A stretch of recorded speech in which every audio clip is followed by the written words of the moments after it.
All right, today we're going to go over some basics in carp fishing. And when you're asking questions, sometimes you'll hear us talk about method leads or method feeders. That's what these are. This is your cheapest version. You'll tie your main line to this, and then your leader will go to that. This one, which is one I prefer, the line goes through, and then I put my own on there, okay? Ball bearing swivel. This one is the one that most people get, right? It's the probably the cheapest one on Amazon, all told, other than this one. This has lead in the bottom that makes it sink this way. This one comes with the ball bearing swivel. Whoops.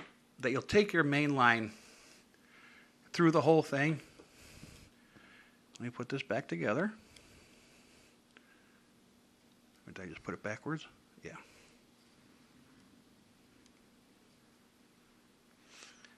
Okay. You'll put your main line through here.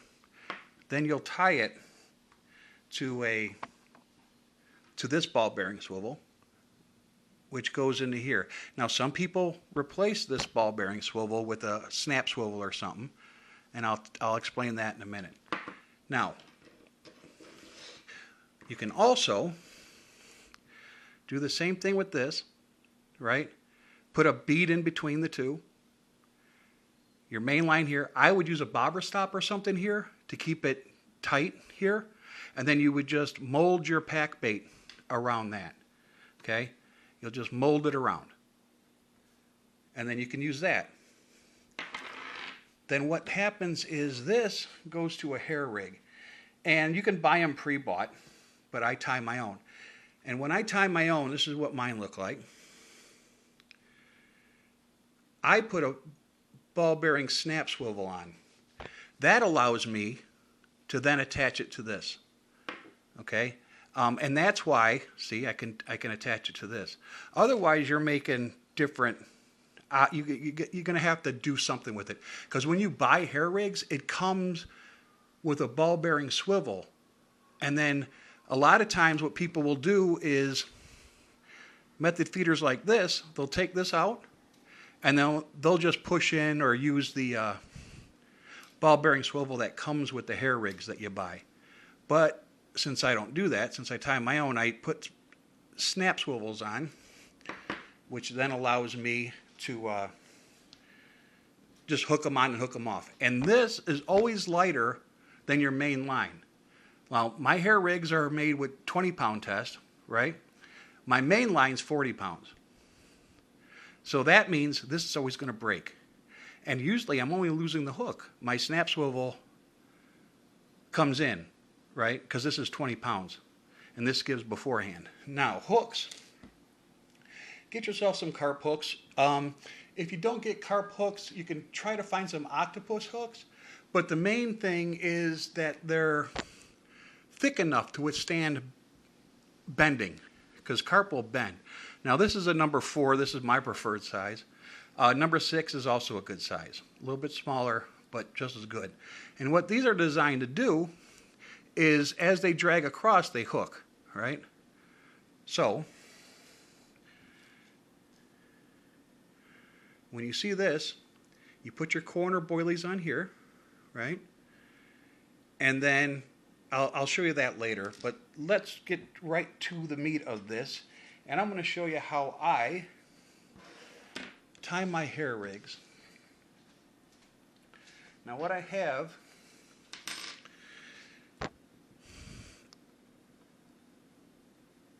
so what I want to do first is I just take my line, overhand knot, and create a loop. This loop can be as big as or as small as you want, right?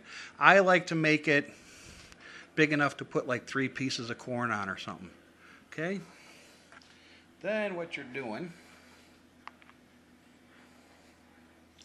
this is a little bit too long, but we're going to keep using it. You put your line through the back. Now, trim this tag line off. You know what? I should probably do that just so you don't get confused.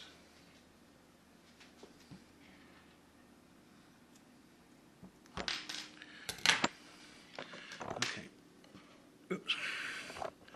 All right, so what you have is this, right? And this is going to be the loop for your hair, your corn or your boilies, okay? Your bait. So what we're going to do then is, this is what I do. I come back with it and I start my twisting, right? And I come all the way up. Well, it's a lot easier with this thick stuff. Okay?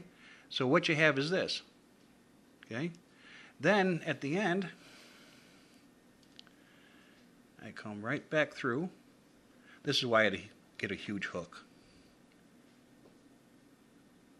And I still can't get it through.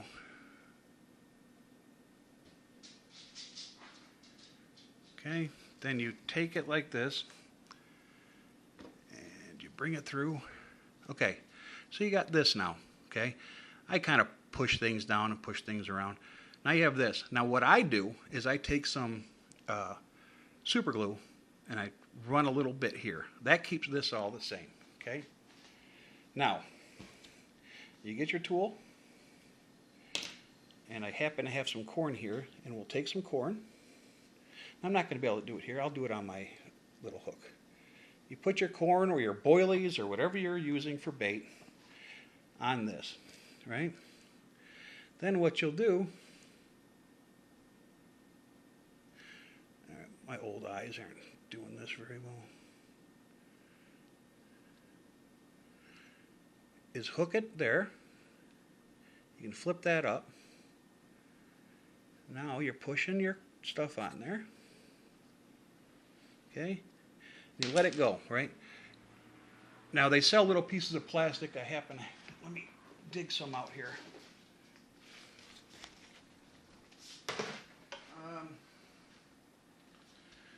They sell things like this, okay? And you'll take one of these off. I don't want it. Here, I'll waste a big one.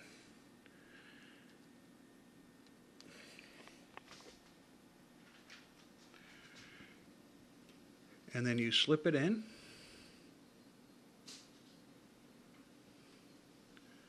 Right? And then you bring the bait down to it. Now you're rigged. And you have a fully exposed hook. All right? That way, when a carp sucks it up and it goes to expel it, it turns and automatically hooks. Okay? That's what these things are designed to do.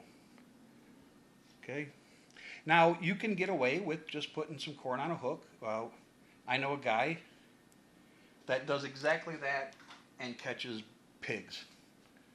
So you do what you want to do as far as this is concerned, but this is how I tie it. So I do it like this, okay? And then I put my snap swivel on there, all right? And then I just attach it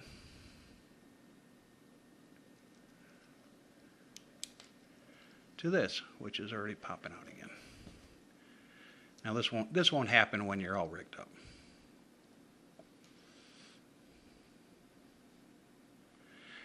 Now, pretend my main line's off here, right? So now you're looking like this. This length can be whatever you want it. Some people prefer it really short. Some people prefer it a little bit longer. I don't care. That's up to you. But that's how I do it. And I think it's one of the simpler ways to tie hair rigs. I'm 100% sure that I've never had a hair rig come loose. Okay? And this is where... Now, when I super glue this here, it's for the simple fact that this won't slide now. It won't slide up and down and move around at all. This stays pretty static. So you can get these hooks. You can buy the hair rigs now, and the hair rigs come with this. So you would change this. You would pop this out, tie your hair rig to it. The reason I don't like that is, as you can, I think we can all agree, right, that this is a lot easier to change out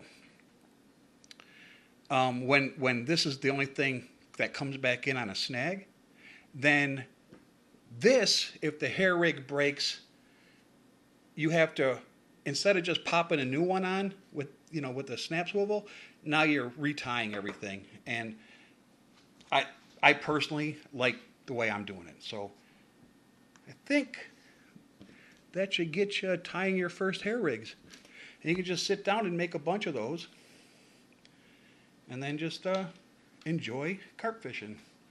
We'll try to catch y'all later. Any questions, you can post them here. Bye-bye.